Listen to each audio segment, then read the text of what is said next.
جب کربلا میں نواسے رسول کا سر کاٹا گیا تو ایک کورام برپا ہو گیا، زمین سوگوار ہو گئی، سورج کو گہن لگ گیا، آسمان سرخ ہو گیا، بیت المقدس کی زمین سے خون ابر آیا، خانہ کعبہ ہلنے لگا، رسول اللہ کی قبر مبارک سرخ ہو گئی، یزید کا محل ہلنے لگا۔ فوج یزید ڈر بھی رہی تھی، لیکن دولت کی لالچ میں وہ ان تمام اللہ کے معجزوں کو درگزر کر رہی تھی۔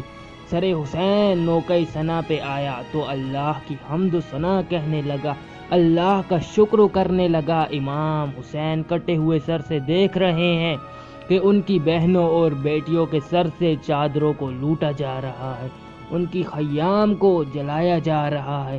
وہ اللہ کو گواہ بنا کے اللہ کی مرضی میں راضی ہیں، اور پھر رسول اللہ کی نواسیوں کو قیدی بنا کے امام حسین کے کٹے ہوئے سر کے ساتھ کوفہ اور شام کی طرف لے جایا گیا، کیونکہ یزید کا یہ حکم تھا کہ سر حسین کاٹ کے میرے پاس لے کے آؤ اور رسول اللہ کی نواسیوں کو قید کر کے زنجیروں میں جگڑ کے پتھر مارتے ہوئے اس طرح سے محل تک پہنچاؤ کہ لوگوں کے دلوں میں میرا دبدبا قائم رہے۔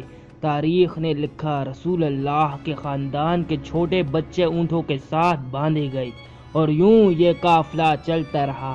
ایک جگہ اچانک سے سر حسین رک گیا۔ لوگوں نے بہت کوشش کی کہ امام حسین کا سر آگے بڑھے، لیکن وہ نیزہ جس پہ امام حسین کا سر سوار تھا وہ ایک جگہ قائم ہو گیا۔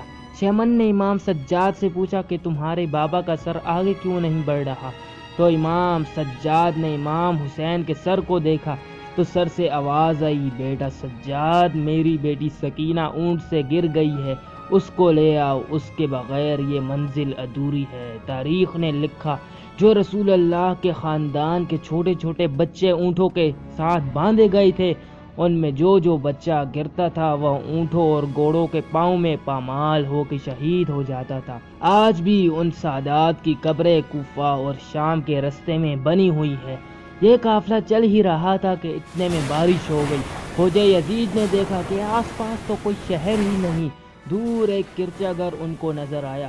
وہ قریب گئے اور کہنے لگے کہ ہم وقت کے حاکم کے فوجی ہیں، ہم ایک رات یہاں آرام کریں گے۔ اس چرچ کے پادری نے جب اس قافلے کو دیکھا کہ بے پردہ بیویاں ہیں اور ایک نورانی چہرے والا قیدی بیویوں کے ساتھ زنجیروں میں جگڑا ہوا ہے اور تمام سر نوکہ نیزہ پہ سوار ہیں، وہ سروں پہ نظر گھماتا رہا، کبھی جون کا سر دیکھے، کبھی حر کا سر دیکھے، کبھی قاسم کا سر دیکھے، کبھی علی اکبر کا سر دیکھے۔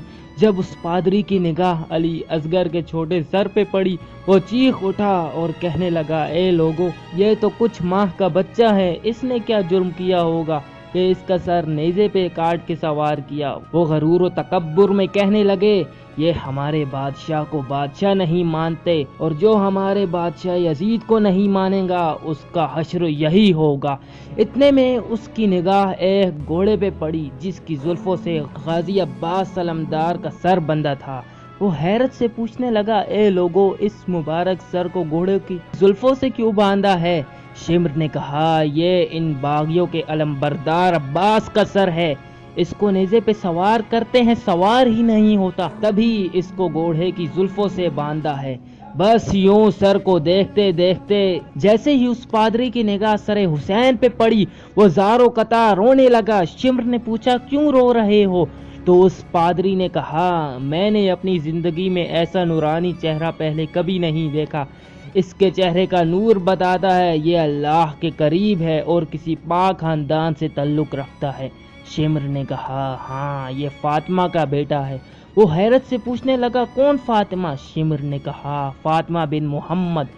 وہ زمین پہ بیٹھ گیا اور چیخ کے کہنے لگا، محمد رسول اللہ۔ وہ کہنے لگا، ہاں۔ وہ حیرت سے پوچھنے لگا، اے بدبخت، یہ تو تمہارے رسول کا نواسہ ہے، تم نے انہی کو قتل کر دیا۔ اگر آج رات یہاں رہنا چاہتے ہو تو ایک رات کے لیے اس سر کو مجھے دے دو، چاہے تم جتنا سونا لینا چاہو لے لو، ایک رات کے لیے حسین کا سر مجھے دے دو۔ شمر نے کہا، ہاں لے لو، کل صبح ہم اس کو لے کے جائیں گے۔ بس سر حسین وہ جیسے ہی کرچا کر لے کے گیا تو اس چہرے کا نور ابھرنے لگا۔ وہ گھٹنوں پہ بیٹھ کے زاروں قطع رو ہی رہا تھا، اتنے میں اس کی نابینا بیٹی قریب آگے کہنے لگی، بابا آپ رو کیوں رہی ہیں؟ اس پادری نے کہا، اس سر کی زیارت کرو، یہ مقدس سر ہے۔ اس کی بیٹی کہنے لگی، میں کیسے دیکھوں، میں تو آنکھوں سے اندھی ہوں۔ اس پادری نے کہا، اس مقدس سر کی زیارت کے لیے تم اللہ سے دعا مانگو، مجھے امید ہے اس سر کے صدقے اللہ تمہیں آنکھیں دے دے گا۔ وہ جیسے ہی دستے ادب کو جوڑ کے اللہ سے دعا مانگنے لگی تو امام حسین علیہ السلام کے چہرے سے نور ابھر کے اس نابینا عورت کی آنکھوں میں ٹھہر گیا، اور یوں وہ دیکھنے لگی، خوش ہونے لگی۔ وہ بھی گھٹنوں پہ گر کے زاروں قطع رونے لگی اور اپنے بابا سے کہنے لگی، اس سر کے معجزے سے تو میری آنکھیں صحیح ہو گئی۔ یہ کیسے بدبخت لوگ ہیں جو ان ہستیوں کے سر کو کاٹ کے آئی۔ بس وہ روتے رہے اور رات اختتام کو پہنچی۔ اس پادری نے بہت کوشش کی کہ سر حسین کو ان ظالموں کو واپس نہ کرے، لیکن فوجِ یزید نے ان پہ ظلم کر کے سر کو حاصل کیا اور رسول اللہ کے خاندان کو قید کر کے امام حسین کے سر کے ساتھ شام کی طرف رواں ہو گئے۔ یزید نے نواسہ رسول کو قتل کروا دیا اور وہ یہ سوچتا تھا کہ اس ظلم سے عرب کے سارے لوگ میری بیعت کریں گے، میرے سامنے جھکیں گے، کوئی بھی حسین کے بعد میرے خلاف سر نہیں اٹھائے گا۔ لیکن جب رسول اللہ کی بیٹیاں قید ہو کے کوفہ اور شام کے بازاروں سے گزری، ان کے خطبے سنتے سنتے مردہ زمین جاگنے لگے اور یوں یزید کے خلاف بغاوت پیدا ہو گئی۔ ہر کوئی یہ سوچنے لگا کہ اسلام اللہ کا دین ہے اور حضرت محمد اللہ کے رسول ہیں، اور یہ خاندان اللہ کا محبوب ترین خاندان ہے۔ جس نے اس کے ساتھ ظلم کیا اس کو بادشاہ کہنا سب سے بڑا گناہ ہوگا۔ اور یوں مدینے والوں نے یزید کی بیعت سے انکار کر دیا۔ یزید نے مدینے پہ حملہ کیا۔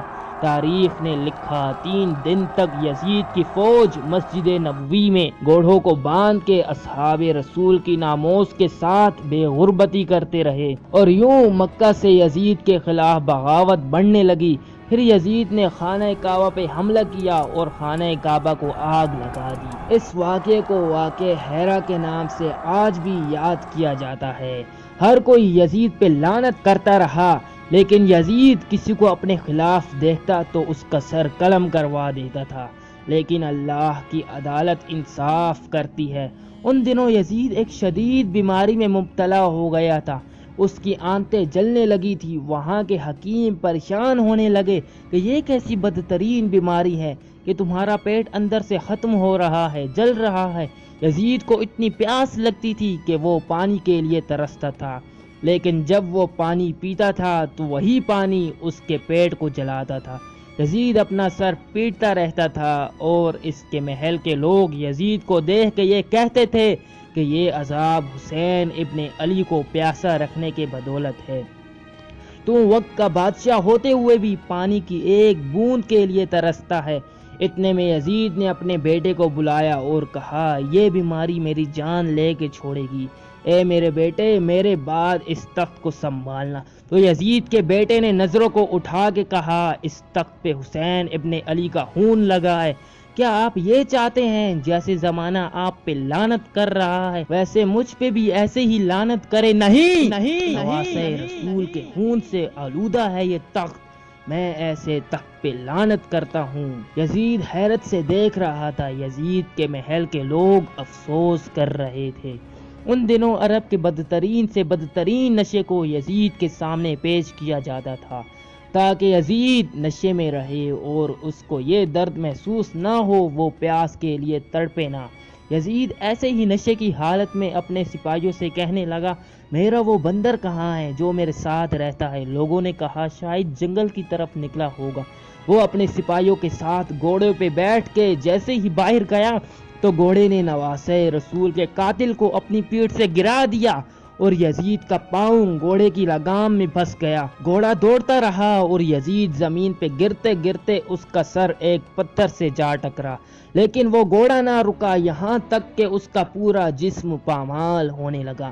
یزید کی فوج نے جب یزید کی لاش کو دیکھا تو وہ کہنے لگی، حسین ابن علی کی خون کی یہی سزا ہے۔ اور اس کو شام میں تدفین کر دیا، اور آج بھی یزید معلون کی قبر موجود ہے اور لوگ اس قبر کو دیکھ کے لعنت کرتے ہیں۔ حضرت علی ابن ابی طالب علیہ السلام نے فرمایا، کفر کی حکومت تو قائم ہو سکتی ہے لیکن ظلم کی حکومت نہیں چل سکتی۔ یزید نشان عبرت بن گیا کہ اس زمین پہ جو بھی ظلم کرے گا اللہ اس کا نام ختم کر دے گا اور آنے والی نسلوں کے لیے اس کو نشان عبرت بنا دے گا اور آنے والی نسلوں کے لیے اس کو نشان عبرت بنا